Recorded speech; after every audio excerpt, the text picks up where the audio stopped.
16 సంవత్సరాలకే పద బాగా చిన్నప్పుడు నేను లాస్ట్ కొడుకుని అందరికంటే.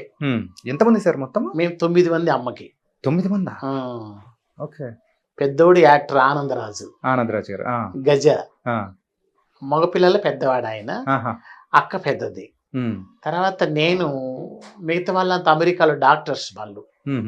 ఇంకా నేను లాస్ట్. ఎందుకు నేను ఒక 16 సంవత్సరాల వయసు వచ్చేకల్లా నా భావాలు, నా నడక, తర్వాత నా మాట తీరు, ఐబ్రోస్ పెట్టుకోవడం, బొట్టు పెట్టుకోవాలని నా ఆశ ఉంది. అలాగే నేను బొంబాయికి వెళ్ళిపోయా. బొంబాయికి వెళ్ళిన తర్వాత ఒక నెల వరకు మా ఇజ్రాయల్తో కలిసి నేను భిక్షాటం చేస్తూ వచ్చా. మమ్మీ వచ్చింది, నాన్న నువ్వు ఎలాగన్నా ఉంటారా.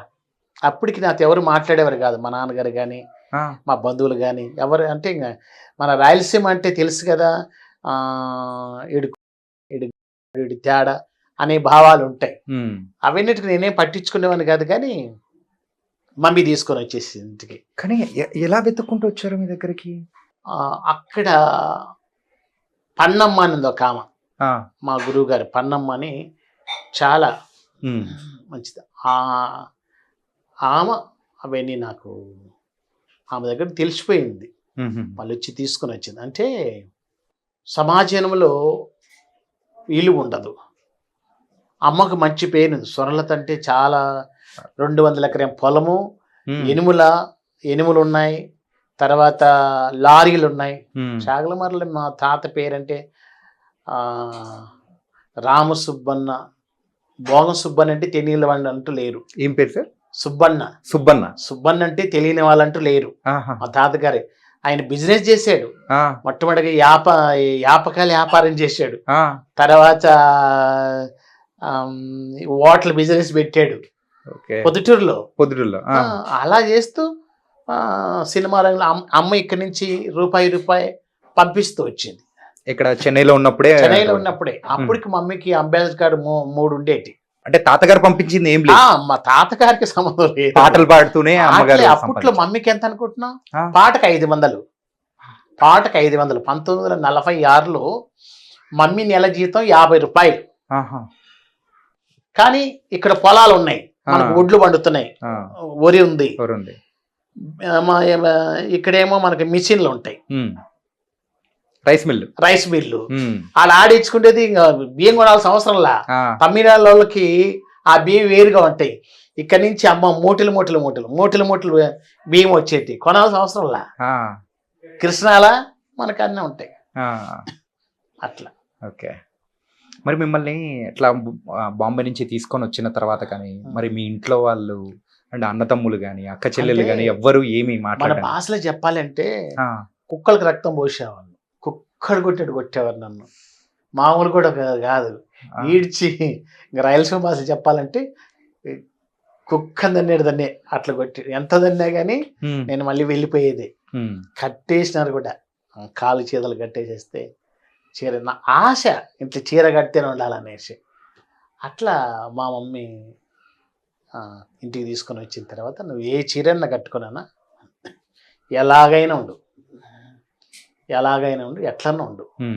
అయితే మొత్తానికి మాత్రం మా మమ్మీ క్రిస్టియన్గా మారిన తర్వాత నేను కూడా అప్పుడు నేను క్రిస్టియన్గా మారిన తర్వాత ఈ చీర కట్టడం, ఈ నగలు, నేను డబ్బు మమ్మీ ఉన్నప్పుడు కష్టం అంటే తెలియదు నాకు. నేను పాటకు 2-3 లక్షలు తీసుకుంటున్నాను. ఒక పాటకి 2-3 లక్షలు ఎట్లయినా తీసుకుంటున్నా. డబ్బు ఉంది. మమ్మీ నగలన్నీ నేనే వేసుకుంటున్నా. డబ్బా నా కష్టం అంటే ఏం తెలియదు నాకు. కావాల్సినంత ఉంది. ఎందుకంటే తాతగారి సైడ్ నుంచి అమ్మగారి దగ్గర మీరు నేను సంపాదిస్తున్నా. కానీ అప్పుడు నేను పిచ్చి పనులన్నీ చేసి ₹1,00,00,000 పోగొట్టా. ₹1,00,00,000? షాగలమారి అబ్బాయిని, ఒక అబ్బాయిని లవ్ చేసి ఆడ హైదరాబాద్లోనే ఉన్నాడు. ఇంకా మా ఇంట్లో వాళ్ళకి అందరికి తెలిసింది. ఇంకా తెలిసి ఇంకా ₹1,00,00,000 అంటే మాటలా. ఆ రోజుల్లో ₹1,00,00,000 అంటే సుమారు ఈ రోజుల్లో 50 కోట్లు 100 కోట్లు సమానం. అసలు ఇంట్లో వాళ్ళకి అందరికి తెలిసింది, మా అమ్మ కూడా తెలిసింది. తెలిసి ఇంకా తర్వాత నేనే యేసుప్రభు నమ్ముకున్నాక ఇంకా అవన్నీ మానేసిన తర్వాత మమ్మీ ఇప్పుడు తెలుస్తుంది. అంటే ఇప్పుడు ఆ బాధలు, ఆ పడిన కష్టాలు ఏంటో, పేదరికం అంటే ఇప్పుడు తెలుస్తుంది. డబ్బున్నా కానీ లోటు అనేది ఒకటి ఉంది కదా, తల్లి లేకపోవడం అనేది ఒక లోటు. తర్వాత అప్పుడు మాకు లారీలు ఉన్నాయి, శాగలమల్ల లారీలు, ఈ భూములు ఎన్ని ఉన్నా కానీ తల్లి లేని లోటు అదొకటి. ఇప్పుడు తెలుస్తుంది నాకు కష్టం ఏంటో, ఆ బాధ ఏంటో. అదే సార్, ఆస్తులు ఇప్పటికీ ఉన్నాయా? ఉన్నాయి, అని ఆస్తులు ఎక్కడికి పోలే. కాకపోతే కొన్ని నేను చెప్పాను కదా, పుట్టినప్పుడేమో అన్నదమ్ములు పెరిగి దాయాదులు, దాని విషయంలో మనం మాట్లాడుకోవాల్సిన అవసరం లే. ఎంతమంది టోటల్ అన్నదమ్ములు? మేము మొత్తం 9 మంది, 6 కొడుకులు, 6 కొడుకులు, 3 కూతురు. ఓకే. పెద్ద ఏమో హైదరాబాద్లో ఉంది. ఆమెకు మమ్మీ అప్పట్లోనే ఎకరా తీసి ఇచ్చింది. అప్పుడు ఎయిర్పోర్ట్లో వాళ్ళే శంషాబాద్లో. ఓకే. అప్పుడు ఎకరా తీసి ఇచ్చింది. ఇప్పుడు ఎంత ఉంటుంది? అప్పుడు ఎకరా తీసి ఇచ్చిందంటే ఇప్పుడు ఉంటుంది ఎక్కడ, మోహన్ బాబు గారు ఉండే ఏరియా, జానకమ్మ గారు ఉండే ఏరియా. Okay okay. ఇన్ఫాక్ట్ ఒక 50 కోట్లు, 50 కోట్లు ఇంకా ఎక్కువే ఉంటుంది సార్. ఎకరా ఉండదు అప్పుడు. అంటే ఆ అమ్మ రాయలసీమ కాబట్టి తెలివిగా, అందుకే అమ్మని ఏమంటారంటే రాయలసీమ పులిబిడ్డ. దేంట్లో కూడా తనకు, మా అమ్మగారికి జమీందారే గాని ఏ సింగర్ని అడిగినా గానీ అమ్మ 7 వారాలు నగలు వేసేది. ఈ రోజు వేసే నగలు రేపు వేసేది కాదు. అమ్మగారు పూర్తి పేరు ఏమిటంటే, వాళ్ళ తల్లిదండ్రులు పెట్టిన పేరు మహాలక్ష్మి, అమ్మ పూర్తి పేరు బంగార ఆభరణాల స్వర్ణలత. ఈ రోజు వేసే బంగారు రేపు వేసేది కాదు అమ్మ.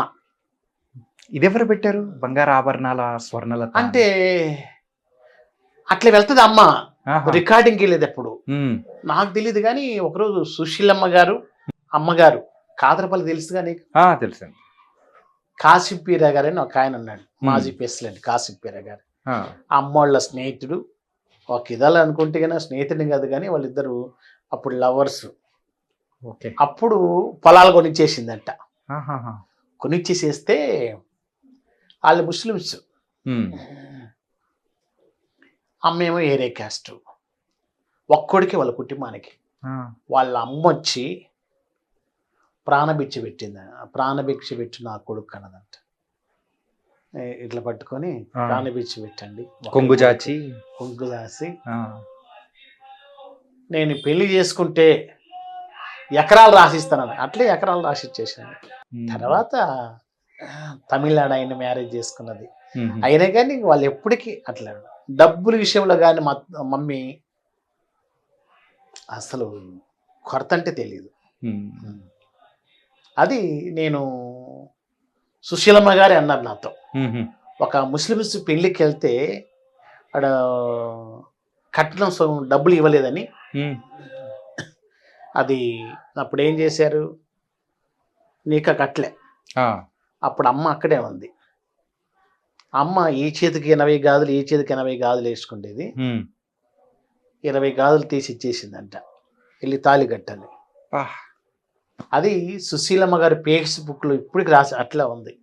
నేను వెళ్ళి అడిగా, మీ అమ్మగారు అంత బంగారు వేసేదయ్యా, ఇప్పుడైనా ఎల్ఆర్ఎస్ఆర్ బతికే ఉంది, జానకమ్మ గారు బతికే ఉన్నారు, రవణమ్మ బతికే ఉంది, తర్వాత వసంత గారు బతికే ఉన్నారు.